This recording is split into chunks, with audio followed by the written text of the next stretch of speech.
মজা হচ্ছে কেন বিশেষ কথা এটা যদি না বিশ্বাস করে হয়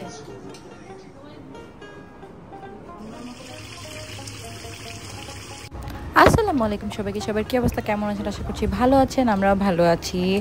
ফার্স্টেই দেখাচ্ছি হচ্ছে রান্না বান্না, কারণ আমার ভাই অস্ট্রেলিয়া যাচ্ছে। সো ও আমার কাছে আমার কাচ্চি রান্না খেতে চেয়েছে। সো ওর কাচ্চি আসলে অনেক পছন্দ আমার হাতের। সো আমি জিজ্ঞেস করেছিলাম যে আসলে তুমি কি খেতে চাও, তখন বললো যে আপনি তোমার কাচ্চিটা খেতে চাই। সো এই জন্য সকাল সকাল উঠিয়ে হচ্ছে গরুর মাংস বসিয়ে দিয়েছি। এই পাশে হচ্ছে খাসির মাংস আগে আমি রান্না করে নিব, এরপর হচ্ছে কাচ্চিটার প্রসেস করব। সো ওইটাই আসলে দেখাচ্ছি। রান্নাবান্নার আসলে ভিডিও অনেক দিন যাবতই দেওয়া হয় না, সামনে চিন্তা করেছি রান্নাবান্নার ভিডিও আপনাদের কাছে শেয়ার করব। আর এই দিকে রোস্ট রান্না হয়ে গেছে, রোস্টটা রান্না করে রেখে দিয়েছি এক পাশে, কারণ হচ্ছে ওরা রাতে আসবে, এই জন্য সকাল সকাল থেকেই আমি একেবারে প্রিপারেশন সব চলছিল। এই যে দেখছেন খাসির মাংস, খাসির কাচ্চির জন্য একেবারে মাংস আমার হচ্ছে খাসির মাংসটা একেবারে নরম হয়ে যেতে হবে, মানে ধরলেই যেন খুলে যায় এরকম হতে হবে, না হলে আসলে মজা লাগে না। সো ওইটারই প্রিপারেশন চলছে। এই দিকে বাসমতি চাল বসিয়ে দিয়েছি। কাচ্চি আরবের অনেক পছন্দ, এবং সবথেকে বড় কথা হচ্ছে আমার হাতের কাচ্চির পছন্দ। এই জন্য আম্মু আসলে বরিশালে যে ওকে সবই খাইয়েছে, যেহেতু ওর 28 তারিখ ফ্লাইট। সো ওকে সবই খাইয়েছে, কিন্তু ও বলেছিল যে আপনের হাতে কাচ্চি খাবো।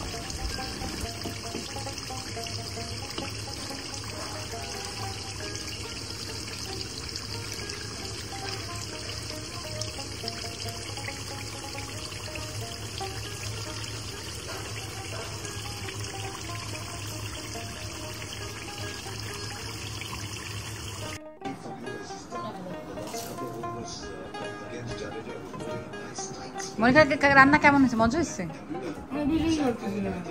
কেন বিশেষ করতেছ না? করতেছে না। এটা যদি না বিশ্বাস করে হয় তোমার এটা কারণ কি? আমারটা এই ফটোটি সামনে আছে না, আমার সস কি জানো দোকানটা ওখানে দাঁড়ায় রান্না করে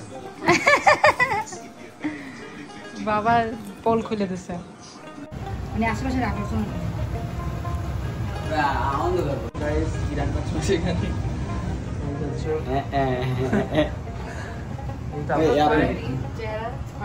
এই ছিল সুন্দরী, মেকআপ দিয়ে সুন্দর হয়, আর এই আসল চেহারা।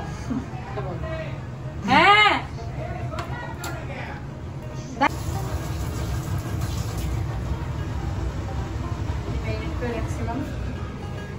আরো কতগুলো আছে। ইয়াম্মি মাম্মাই আর কিছু নাই। ডিম এপাশে কি?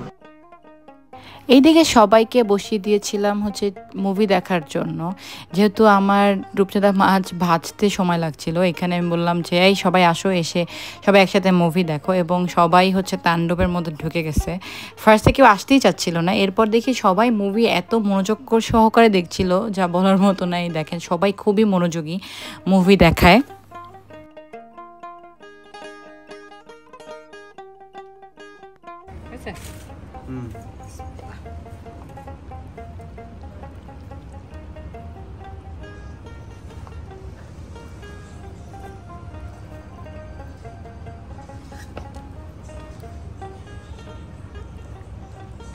কাচ্চিটা ভাঙা যে কতটা স্যাটিসফাইং যা বলার মতো না। ওই টাইমে আসলে না বোঝা যায় যে কাচ্চিটা আসলে আপনার কেমন হয়েছে, বা নিচে লেগে টেগে গেছে নাকি। সো এই যে দেখতে পাচ্ছেন ঝরা ঝরা কাচ্চি একেবারে, আর ঘ্রাণটাও অনেক ভালো আসছিল, যেটা আমি আসলে বুঝতে পারছিলাম, আপনাদের বোঝাতে পারছি না। সো সবাই তো বলেছিল ভালোই, মজাই হয়েছে, এবং আরব যেহেতু পছন্দ করে, আরবের জন্যই হচ্ছে এই সমস্ত কিছু করা, কারণ ভাইটা আমার চলে যাবে। এরপর হচ্ছে কাচ্চি কবে আবার রান্না করে খাওয়াতে পারবো? 2-1 বছর আগে তো আর মনে হয় না সে আসবে। সো এই জন্য ওর জন্যই আসলে সকাল থেকে এত কষ্ট করা, কিন্তু আসলে কষ্ট থেকে একটু ভালো লাগছিল যে ও পড়াশোনা করতে যাচ্ছে, আবার খারাপও লাগছিল ছোট মানুষটা একা একা যাবে, ওইখানে থাকবে, হঠাৎ করে বড় হয়ে গেল। আমাকে আসলে কেউ দেখিনি না যে আমার যে কি অবস্থা। ওই যে কথা আছে না যে রাধে চুলো বাঁধে, সো আমার হচ্ছে সকাল থেকে রাতে রাতে আমি শেষ। এখন হচ্ছে আমার চেহারার এই অবস্থা। তারপর হচ্ছে সবাইকে হোস্ট করাটার মধ্যে না একটা আলাদা মজা আছে। যখন সবাই আসলে তোমার রান্না খেয়ে প্রশংসা করে তখন মনে হয় যে আচ্ছা সকাল থেকে কষ্ট করার সব কিছু সার্থক। তো সেই দিন রান্না করেছিলাম খাসির কাচ্চি, তারপর রোস্ট গরুর মাংস, তারপর হচ্ছে রূপচাঁদা মাছ ফ্রাই, তারপর ডিম কাবাব। আসলে কাচ্চি দিয়ে না বেশি কিছু খাওয়া যায় না, সো যতখানি করার করেছি।